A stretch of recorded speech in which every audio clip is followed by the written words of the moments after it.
So I heard that you're hitting your protein target, you're working out like 4 to 5 days a week, you're tracking your food with like more precision and discipline than most people you know, and yet nothing is changing. Well, not like nothing. You're definitely like getting stronger and maybe you're feeling a lot more energetic, which for the record are all worthy pursuits.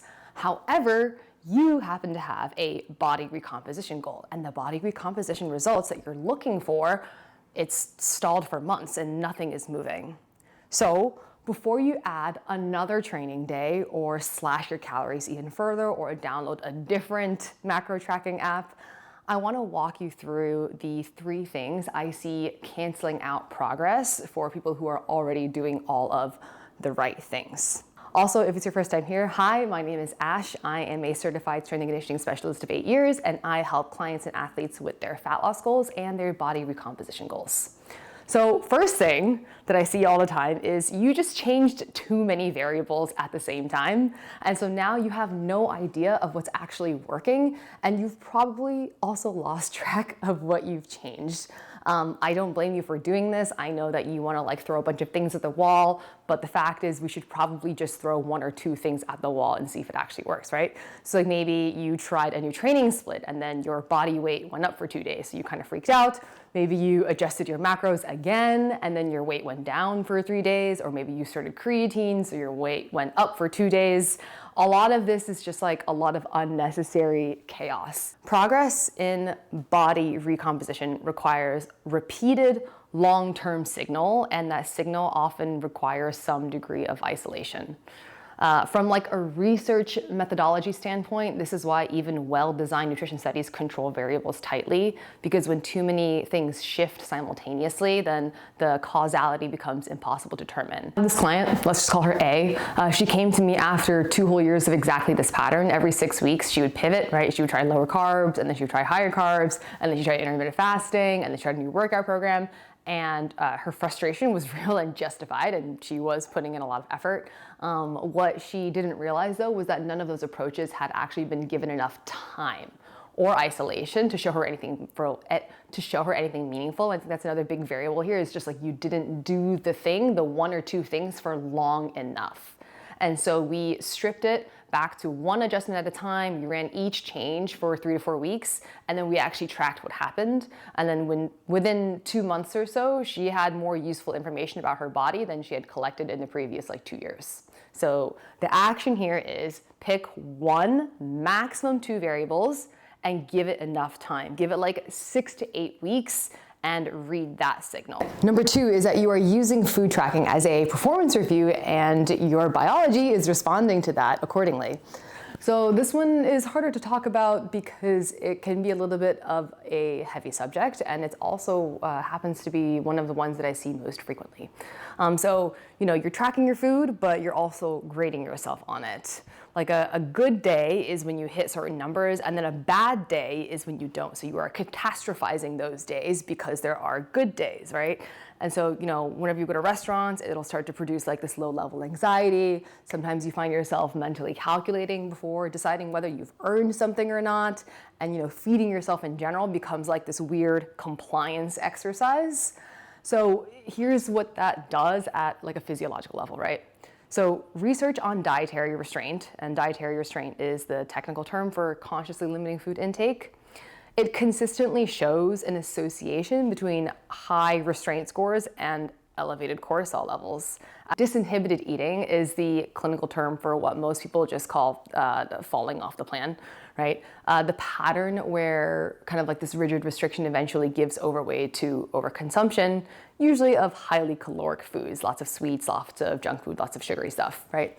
So the restriction and the overeating are not 2 separate problems with different causes. If anything, they tend to be 2 ends of the same behavioral loop, and then that chronic stress that you feel often compounds both sides of it. I'm not telling you to not track your food. Tracking is not necessarily the problem. Tracking is genuinely useful information a lot of the time, especially when you're in early learning phases of understanding your intake.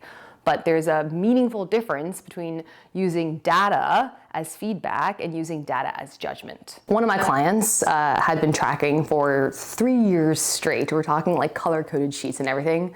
And she told me that she hadn't eaten at a work event without anxiety in longer than she could remember. And I think that's very unfortunate.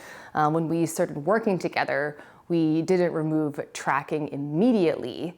Instead, we wrote down a lot of different like descriptive sentences around how certain foods are making her feel. And eventually we brought tracking back in when she was ready to. So basically what that did was it changed what the numbers meant to her, and she was able to see it as data instead of judgment. And over, I believe it was anywhere between 3 to 4 weeks of doing just like this basic food journaling instead of just numerical, she was able to actually just feel a lot calmer around food, which allowed her to then make choices that felt aligned with her body recomposition goals. So the larger action here is quite an umbrella action, but basically we do need to revise your relationship with food tracking. So you can remove it in chunks or sometimes entirely for a period of time, observe how that feels, and then revisit it when you're ready, because it is a tool that you can always return to. Lastly, you're optimizing that one training hour and forgetting about the other 23. So, a lot of times we're just in the gym for like maybe an hour in a day, or maybe you're signed up for a couple of 45-minute group fitness classes and you're like really nailing that window completely, which is, for the record, already commendable. Body composition, however, though, is largely determined by what happens during the rest of the time. So like we're talking sleep quality, we're talking sleep quality, we're talking non-exercise activity, we're talking about your eating patterns outside of your structured, predetermined meals.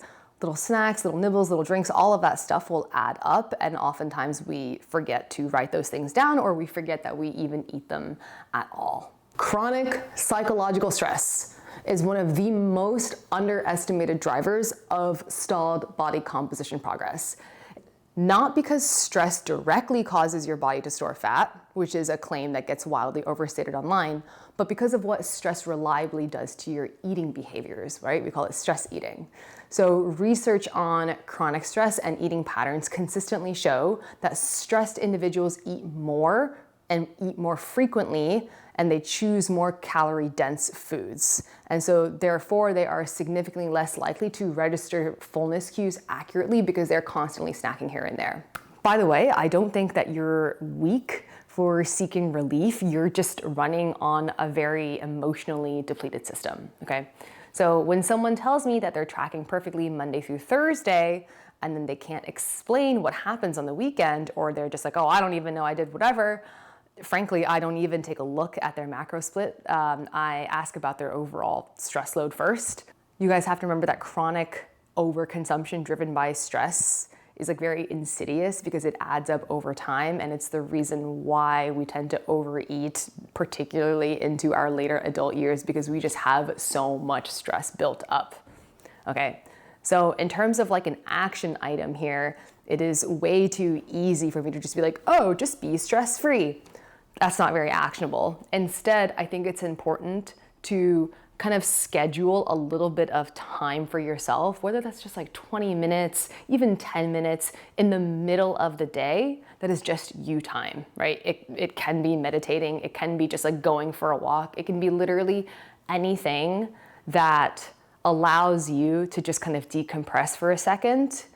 By doing that in the middle of your day, you are significantly less likely to go raiding your pantry at like 3 o'clock, 4 o'clock. You are significantly less likely to use food as a coping mechanism later on in the course of the day, when time is a lot less structured.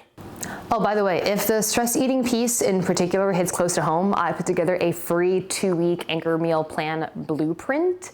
It is specifically designed to break you free of like this overeating restriction loop that I find a lot of my clients go through. It walks you through how to basically rebuild your food trust using predictable meal rhythms and actually including foods that you want to eat. You guys have to eat foods that you want to eat. Otherwise, you will never break free of this cycle, and you're never going to reach your body composition goals in a way that actually feels sustainable. Okay, so go ahead and download that guide. It is free. It is either in the link in my bio or it is downstairs in the YouTube description.